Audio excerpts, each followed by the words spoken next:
Hello dear friends, बड़ों को नमस्कार एवं छोटों को प्यार। यू लाइक एकेडमी चैनल पर आप सभी को हार्दिक सत्कार। तो फ्रेंड्स, आज जो मैं सिखाने जा रहा हूं उस टॉपिक का नाम है लैंग्वेज। जब कोई भी व्यक्ति अपने विचारों को एक दूसरे के सामने जब प्रकट करता है तो उस प्रकट करने की माध्यम को ही हम लैंग्वेज कहते हैं। चाहे वो हिंदी लैंग्वेज हो, चाहे इंग्लिश लैंग्वेज हो, किसी न किसी लैंग्वेज में ही वो एक दूसरे से अपने विचारों को आदान प्रदान करते हैं। तो आए हम अच्छी तरह से लैंग्वेज के बारे में समझें। तो देखें, सबसे पहले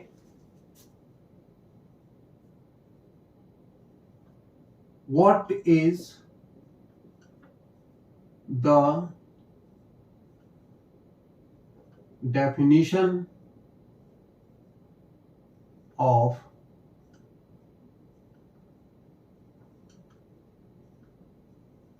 language? What is the definition of language? देखें,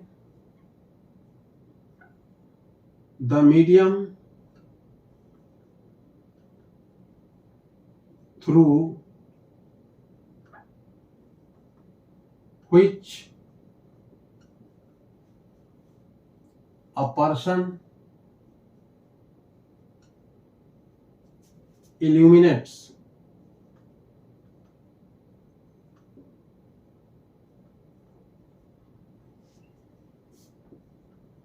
his thoughts,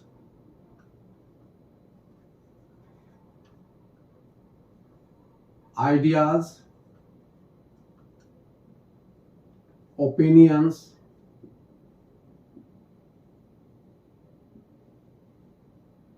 feelings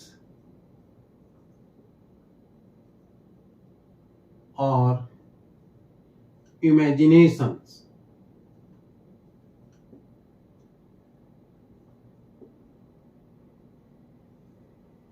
is called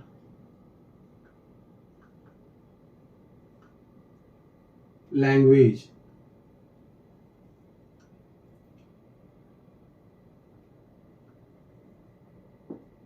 तो देखें, the medium through which a person illuminates his thoughts, ideas, opinions, feelings or imaginations is called language।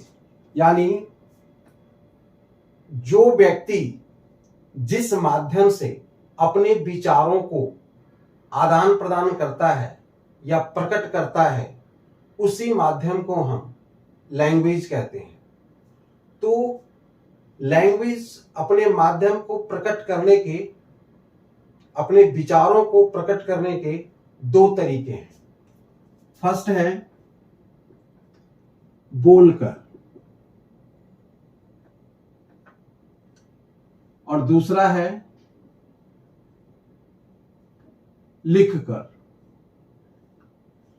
तो बोलने में या लिखने में हम वर्ड को यूज करते हैं और उसी वर्ड से उस सेंटेंस बनता है, उसे देखें।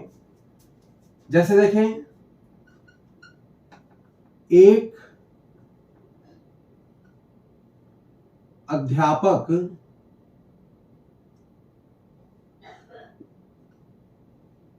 बच्चों को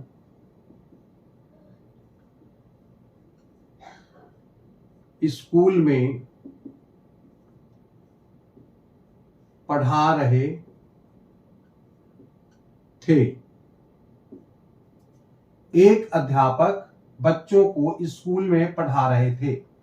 अब इसमें देखें, ये सभी वर्ड हैं, ये सभी वर्ड हैं। तो इसको हम इंग्लिश लैंग्वेज जानने के लिए, इंग्लिश लैंग्वेज सीखने के लिए हमें इंग्लिश वर्ड जानना जरूरी है। तो जैसे एक का क्या होगा, अध्यापक का टीचर, बच्चों का चिल्ड्रेन, स्कूल का स्कूल, में इन पढ़ा रहे थे, टीचिंग, और वॉज। अब देखिए इसमें कितने वर्ड हुए, 1 2 3 4 5 6 7, इसमें 7 वर्ड्स हुए। अब ये 7 वर्ड्स हैं। अब इसे हम इंग्लिश में सेंटेंस कहेंगे? नहीं। हिंदी में सेंटेंस कहेंगे? हाँ, हिंदी में तो हम सेंटेंस कहेंगे, यह हिंदी लैंग्वेज का सेंटेंस कंप्लीट है। लेकिन क्या इंग्लिश लैंग्वेज का सेंटेंस कंप्लीट है? नहीं, ये इसका सही क्रम नहीं है। हमें इसे सही क्रम में लाना होगा, और सही क्रम में लाने के लिए हमें क्या सीखना होगा? तो हमें लैंग्वेज, इंग्लिश लैंग्वेज जानने के लिए हमें 2 चीजों की आवश्यकता है, 2 चीजें सीखने की आवश्यकता है। पहला, इंग्लिश में वर्ड। अगर वर्ड नहीं है तो आप सेंटेंस न लिख सकते हैं और न बोल सकते हैं। वर्ड आपको आता है तो वर्ड को आप सही क्रम में अगर आप नहीं ला सकते हैं तो भी आप सही से इंग्लिश बोल नहीं सकते हैं। तो आपको वर्ड को सही क्रम में लाने के लिए आपको क्या सीखना होगा? ग्रामर, ग्रामर्स के रूल्स। इसके बिना आप वर्ड्स को सही क्रम में ला ही नहीं सकते। तो आपको 2 चीजें सीखने की आवश्यकता है, वर्ड्स पावर यानी वर्ड, इंग्लिश वर्ड, और दूसरा इंग्लिश ग्रामर। इन दोनों को, मात्र 2 चीजें आप सही तरह से आप समझ गए तो आपका लैंग्वेज कंप्लीट हो जाएगा। अब इसको हम सही क्रम में हम कैसे लाते हैं उसे देखें। अब सबसे पहले इसमें हम ढूंढेंगे जो सब्जेक्ट कौन सा है। तो सब्जेक्ट आगे हम सब सिखाएंगे। इसमें देखें सब्जेक्ट, तो सब्जेक्ट सबसे पहले देखें ये है एक अध्यापक। तो यहां पर हम लिखेंगे अ टीचर। अब हम पढ़ा रहे थे, नंबर 2 में यहां पर जाएंगे, ये नंबर 1 हो गया। नंबर 2 में हम लाएंगे वर्ब को, पढ़ा रहे थे, तो अ टीचर पास्ट में चला गया इसलिए वाज आएगा। अ टीचर वाज, पढ़ा रहे तो टीचिंग, ये देखें ये टीचिंग आ गया, ये वाज इधर आ गया, फिर आ गया टीचिंग। तो अ टीचर वाज टीचिंग, एक अध्यापक पढ़ा रहे थे। अब स्कूल में अ टीचर वाज टीचिंग, और किसको पढ़ा रहे थे? बच्चों को। तो यहां पर हम देंगे children. A teacher was teaching children, क्योंकि ये प्लूरल है चिल्ड्रेन।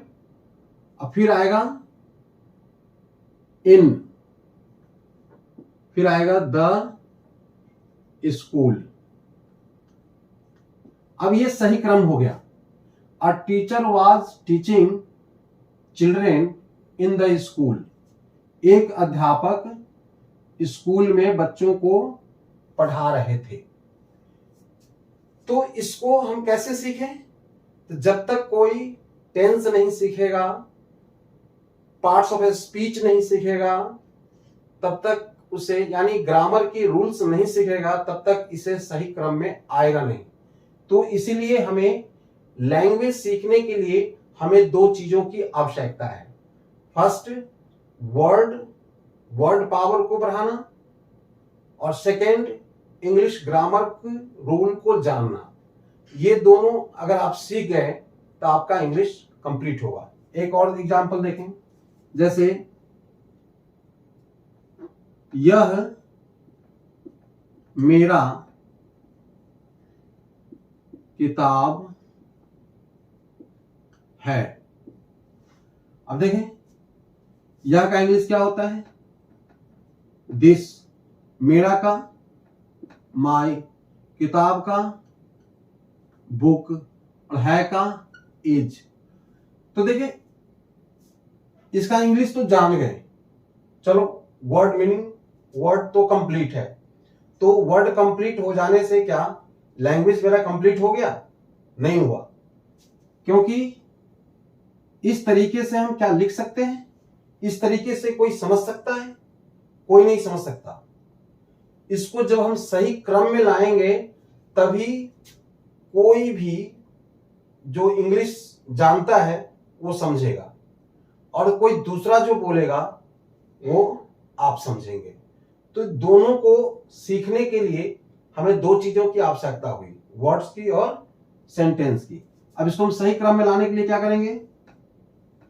दिस सब्जेक्ट यहां पर आ गया, अब लाएंगे वर्ब को यहां पर, दिस इज, फिर आ गया माई एडजेक्टिव, फिर आया बुक। तो आप समझ गए होंगे जो what is the language. Language सीखने के लिए हमें दो चीजों की आवश्यकता हुई, अच्छी तरह समझ गए होंगे। अब इसके बाद ग्रामर, हमें ग्रामर पढ़ने की क्यों आवश्यकता है ये अगले वीडियो में मैं देने जा रहा हूं। फिर ग्रामर आप समझ जाएंगे तो फिर अगला सेंटेंस होगा। सेंटेंस कितने टाइप के होते हैं एक एक करके सारे वीडियो हम देते जाएंगे, हिंदी और इंग्लिश दोनों में रहेगा। Okay, thank you.